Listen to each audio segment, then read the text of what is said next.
The fight for the White House heading west, with Arizona ground zero for the illegal immigration battle, holding the most delegates in this Tuesday's battle. Hi, everybody. I'm Dagen McDowell in for Brenda Butner.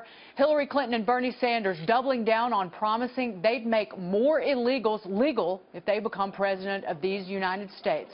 But some here say that'll just keep wages lower in these United States.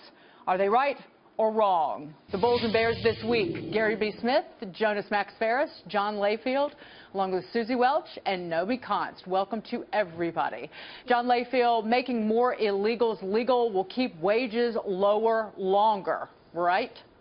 Yeah, of course it will. You know, forget what is right or wrong here. We're making a simple economic argument, and this has precedence historically. 1986, Ronald Reagan gave amnesty to about 3 million illegals. What happened was you saw an influx of more illegals, a record amount in the following years coming across the border. I grew up on a ranch. I grew up working on a ranch in Sweetwater, Texas, with illegals. They're good, hardworking people, at least the ones I was around. But one of the reasons the ranchers could make money was because they're able to pay such a low wage for the illegals. You add more illegals to that equation, it's just a matter of economics that you're going to keep wages artificially low for a very long time. And Gary B., this is in an environment where for 7 years wage growth has been incredibly sluggish in this country, even though the economy somewhat recovered from a recession.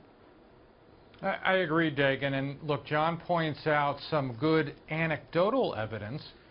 But the fact of the matter is immigration and its effect on wages and employment has been studied since immigrants have been coming to the country. You can find some studies where wages go up 2%, some studies where wages come down 2%. But if you took the consensus of all the studies, the net effect of immigrants is zero. The same with unemployment rates. If you looked at unemployment amongst immigrants and unemployment amongst Native Americans, it almost goes in lockstep. You'd think just the opposite. If immigrants went up, the unemployments of Native Americans went down. Part of the reason, Dagen, everyone forgets is when immigrants come into the country, they not only come in as workers, but they come in as consumers. So they're spending more money, increasing maybe not the prosperity of John's ranchers, but the prosperity in other industries, food services, retail, things like that. So the net effect is almost zero. But Susie, if you listen to Hillary Clinton and Bernie Sanders, you're talking about a major step toward open borders. And illegal immigrants means one thing: hundreds of billions of dollars in additional costs, in addition to keeping wages low. Additional costs like educating their children, health care, you name it. It is a burden on this country. You know, Dagen, there's been a very long-running debate on the economic impact of illegal immigrants, and some people say it's sort of a wash. We've heard that already, and some people say that the cost is up to $400 billion when it comes to education and hospitalizations, and who knows who's right or wrong. But even if you average these, sort of, there's net effect is zero, or it's $400 billion, there is a cost. There's an economic cost. But you know what? We're talking about the economic impact. I don't really see this this is an economic debate. We've got two other bigger issues, it seems to me. One is that, do we have a country with borders that mean anything, and are we a nation of laws? I mean, there are definitely going to be economic impacts, but these issues seem much bigger to me, and I think we need to think about those before we go to the economic impact. Jonas, to quote our dear, beloved buddy Wayne Rogers, when you start a sentence with the word illegal, you do not need to finish that sentence. Okay. I'm not going to disagree with the legal part of it, although a lot of these illegal workers are working now, so I don't know if making them legal necessarily is going to affect a whole lot of stuff. But I will say these politicians have these candidates, I should say, have pandered themselves into the most ridiculous flip-flop. If you own a business, to Gary's point, you want more customers and more labor. That's what you want. Lower the wages and raise the amount of customers. When you're in labor, you want less labor, less competition. That's the whole point of unions and what Democrats typically want. Right now, we've got Democrats telling you they want more immigration, and you've got Republicans saying we need less. That is completely the opposite of what businesses want and what labor wants. It's totally flip-flopped. No, if these illegal immigrants drive down wages for the very people that Hillary and Bernie want to vote for them, it doesn't make any sense. Well, I think what they're trying to do is, through the DACA program that President Obama's brought forward, is they're trying to legalize, take these people out of the shadows, they still contribute $11.8 billion in U.S. taxes, state and local, per year. You've got the possible, by taking them out of the shadows, that's $230 billion a year. That's crazy. It's a crazy amount of money that'll go into our economy. You know, that's 29,000 jobs a year. There's a huge economic impact by taking the people out of the shadows. But we're going to talk about a border problem. We have deported more people under President Obama than any other president in history. We don't have an influx of illegal immigrants anymore over the border. It's actually negative. There are more people going back to Mexico, going back to Dominican Republic and to other parts of, you know, Honduras right now because of the restrictions that have been set up at the border. I'm from Arizona. I've seen it. You know, we have built an economy around protecting the border rather than an economy around the shadowed immigrants. The unemployment rate in Arizona, John Leofield, is higher than the national average. And I'll point to this. Deportations have plunged in the second term of President Obama. And you have a less than 1% chance, if you're an illegal immigrant in this country, of getting deported. So they're staying, and Hillary and Bernie want more.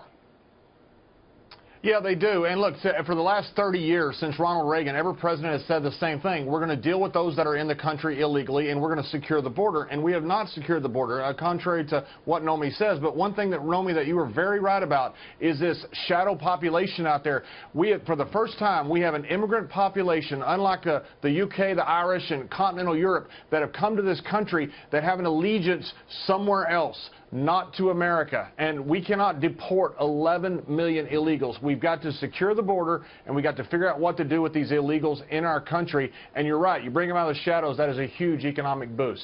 And Susie, isn't this the reason that somebody like Donald Trump is so popular? Because he's speaking to a real economic problem. I think actually he's talking to the problems about national security and the rule of law. I think those first two issues are actually, he goes right at that, saying, you know, do we have a border or not? But let's talk about why some of the illegals who stay, why they stay. They sometimes use up to $24,000 of government services and pay in $10,000 in taxes. And some illegals do pay taxes. That's a $14,000 deficit that we carry the burden of. And I think that these are all issues that people know when they live in the communities with immigrants. And yes, I think that Donald Trump is raising all of those issues with his political incorrectness, and it's touching a chord for sure. Gary B. Well, look, there's really two issues. Susie's on the one side talking about the illegality or legality. That's a separate argument, though. We're talking now about the economic impact, and in all the data I read, the economic impact is zero. It might even be positive.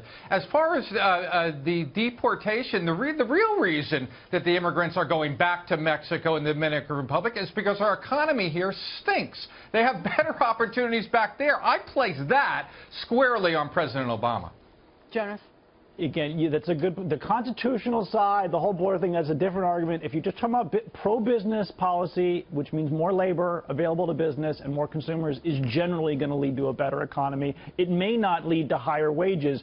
Artificially limiting the amount of labor will lead to higher wages. If you're in competition for a job with immigrants one way or the other, then you don't want them here. I agree with that. If you hire people for a living and sell stuff to people, then you would want more immigration. I can say this about Arizona, since you know me, that Arizona hadn't voted for a Democrat in a presidential election in 20-some-odd years. That's very close in 08. Very close. But close. With McCain. Close doesn't win. But again, it's because of the problem of illegal immigration in that state and across this country. There are more independents than Republicans and Democrats in Arizona, and the progressive leaning. So keep that in mind. It's a Republican-controlled legislature in Arizona. They set the budget. You know, we used to have a Democratic governor. But, you know, I think the issue here is, Jonas has a point here. This is about business. And what Donald Trump has been able to tap into is the Reagan Democrat, the Democrat whose wages have been kept down. Donald Trump is not pro-increasing American wages. He's tapping into anger, and he's blaming it on immigrants who are coming in who used to come in from Mexico, but are no longer coming in from Mexico. He's playing the populist, not the big business guy. But he's playing a populist who doesn't want to increase American wages. So it's a game for him. It's a messaging game, but the reality is he just wants to make money. And he doesn't care whose business, whose wages are down, Americans or Mexicans. He's going to keep those wages down. John Leofield, final word to you. We've got 11 million odd illegal immigrants in this country, and wages that aren't growing. Put that and that together, and you get what? You get the biggest problem that we have facing America barring terrorism when you have a huge part of our population that is not assimilating to become Americans. And Nomi, you're wrong. Donald Trump's appeal is that the rest of the guys are morons. Final word. That's final word. We'll leave it at that. Thank you.